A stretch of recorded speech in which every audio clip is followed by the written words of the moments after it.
अरे जीतू भाई, जीतू भाई, मेरी तबीयत खराब है, मुझे पैसे दे दो यार भाई, दे दो। ये ले भाई, इलाज करा ले जा।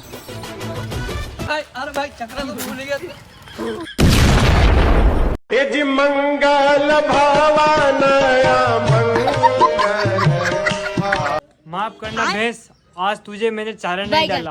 बात नहीं रे, दूध की बजाय आज मारो मुँह पी लीजिए।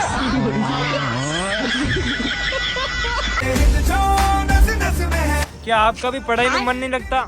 तो मैं क्या करूं, मेरा ही नहीं लगता।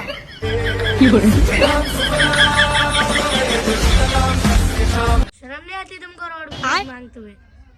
तो आपके 10 रुपए के चक्कर में आप ऑफिस खोल के बैठ जाओ। लगे माफियास, कटे जेल, कटे बेल, लगे माफियास। आप करना जमना, मैंने तुझे फिर ज्योति बोला। नहीं